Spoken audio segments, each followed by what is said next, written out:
inspirado numa canção do Resgate, que diz: depois de tudo, ainda crer na promessa.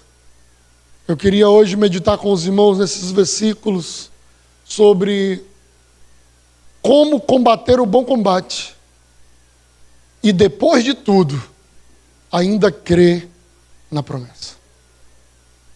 Como combater o bom combate da fé cristã, o bom combate da nossa vida e, depois de tudo, ainda crer na promessa. Sabe por quê, irmãos? Muita gente começa bem. Muita gente começa bem. E eu posso te falar uma lista de pessoas aqui que começaram bem. Por exemplo, Saul, nós estamos estudando ele aqui na escola bíblica dominical. Irmão, Saul começou super bem. Saul foi escolhido no meio dos seus irmãos. A Bíblia diz que os que se aproximavam mais de Saul do tamanho, davam no peito dele. Ele era um homem grande, um homem de luta, era um grande guerreiro, um homem habilidoso que foi escolhido, que foi colocado por Deus, mas o final da sua vida foi terrível. Salomão não foi diferente, começou bem. Salomão, ele foi o sucessor de Davi. Imagine o que é suceder Davi e ser escolhido para ser o sucessor de Davi. E ele vai num reino praticamente sem guerra, porque Davi já tinha derrotado todo mundo. Começou bem, começou fazendo coisas maravilhosas, reinou durante 40 anos, mas no final da vida, a Bíblia diz que se envolveu com a idolatria. Muita prostituição, com muitas mulheres, coração se perverteu, e o final dele foi terrível. Mas não foi só ele, eu lembro de Sansão. Sansão, em um dia, ele pegou um quarto de um boi lá, só a caveira dele, e com um quarto de um boi na mão, matou centenas de milhares de homens. Foi um dos juízes que mais lutou e que defendeu o povo de Deus, que matou os filisteus, que era usado poderosamente. Mas um dia, revelou o seu coração a Dalila e morreu como um burro de carga. Ele ficou movimentando um moinho, o trabalho que era feito por um burro. Furaram os 2 olhos dele, o cabelo dele cresceu de novo, e ele ficou empurrando o moinho ali, ó. Em vez de colocar um burro para fazer, colocaram Sansão para fazer. Começou bem, mas encerrou mal. Ah, pastor, mas é difícil. Irmãos, vou falar uma coisa para você. Se você tiver que escolher, comece mal e termine bem. Porque se Jesus tivesse voltado ontem, estava uma bênção. Mas ele vem de hoje para frente. Então é de hoje para frente que o negócio tem que estar bom.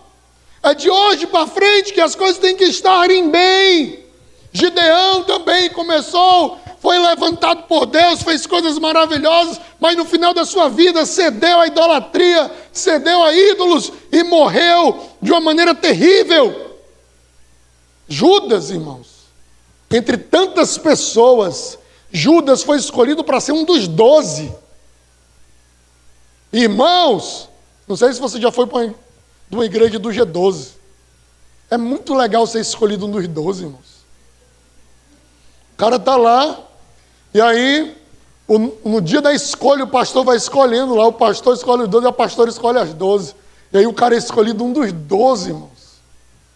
E o negócio é tão bom ser escolhido que o cara diz assim, ó, eu sou discípulo do apóstolo Breno dos 144 mil, né? Ele já está lá na rabeta, mas ele é o meu discípulo 144 mil, e isso é maravilhoso, ser o meu discípulo.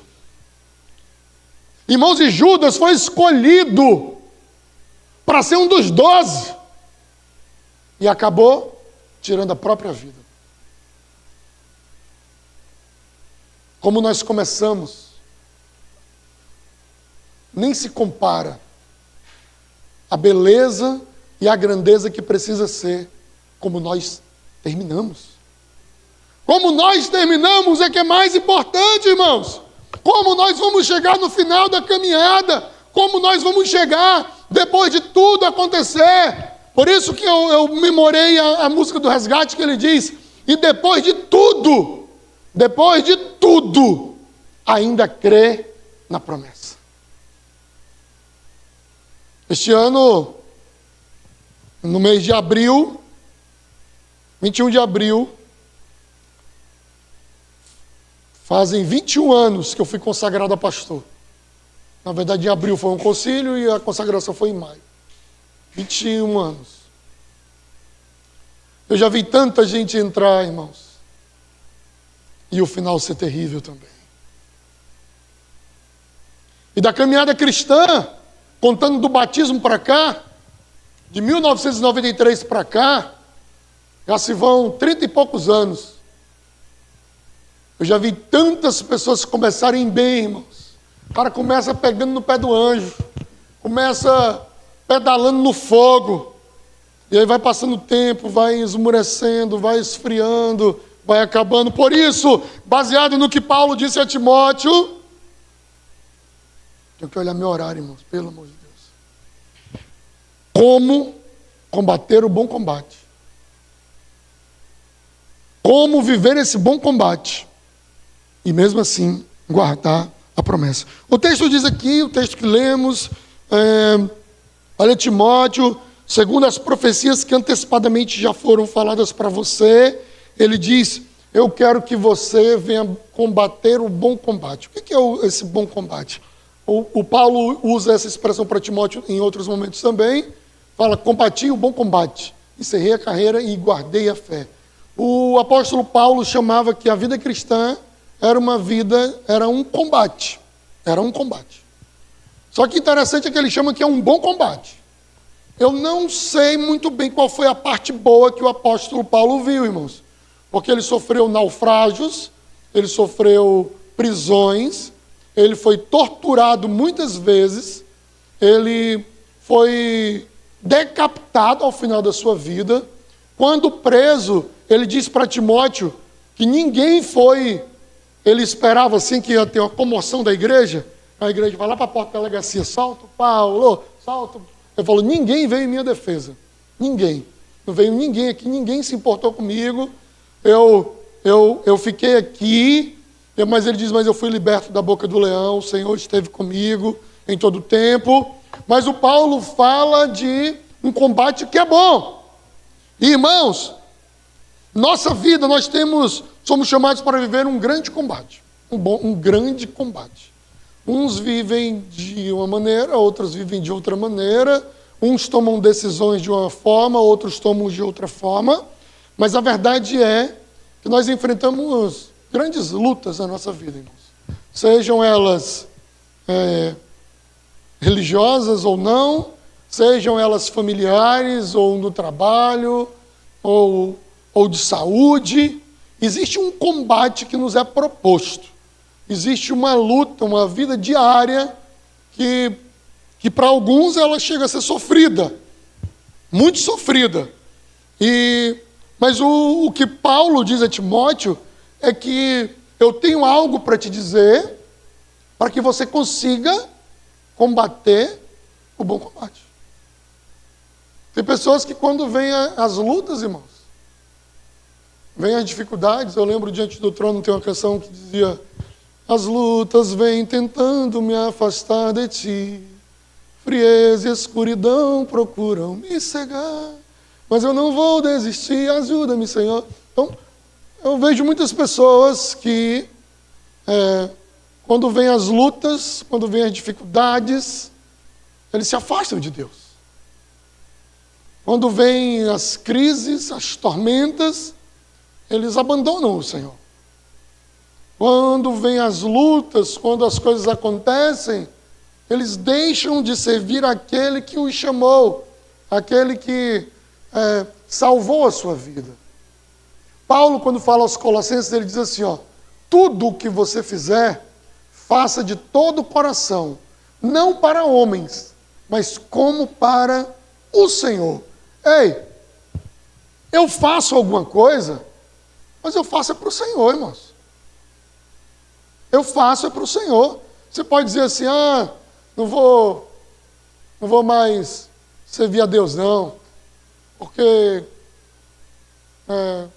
o irmão fez alguma coisa comigo. Não vou mais servir a Deus, porque o pastor fez alguma coisa comigo. Não vou mais servir a Deus, porque o ar-condicionado lá é muito gelado. Não vou mais servir a Deus, porque aquela igreja é muito quente. A gente sai todo grudento.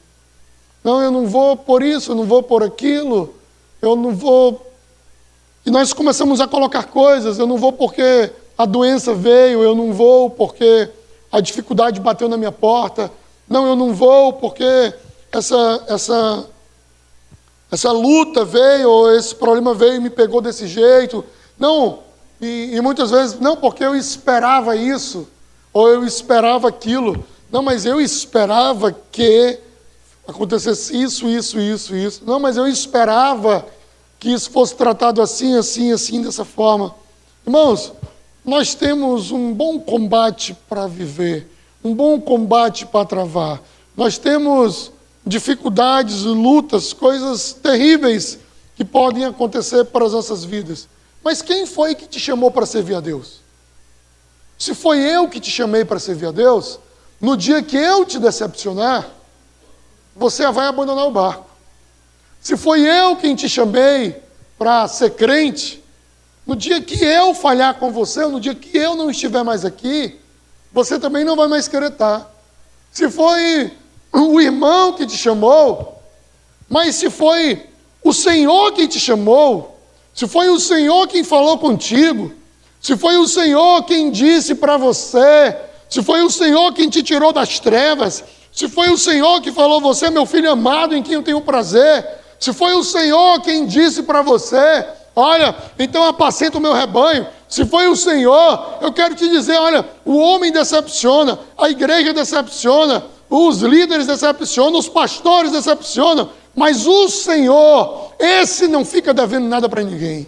O Senhor, esse não tem nada, não existe, eu nunca vi. Era o que o salmista disse, eu fui moço e agora sou velho, mas nunca vi um justo desamparado nem a sua descendência a mendigar o pão. Eu nunca vi o Senhor tratar alguém por desmerecimento, eu nunca vi o Senhor tratar alguém, ou deixar abandonado, ou deixar esquecido, nunca, porque Ele sempre foi Deus, e sempre será Deus, e sempre será aquele que nos chama e que nos transforma.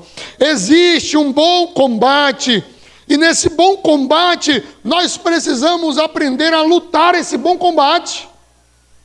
Porque a Bíblia diz que a nossa luta, na verdade, não é contra carne nem sangue, mas contra principados, potestades, contra as forças desse mundo espiritual.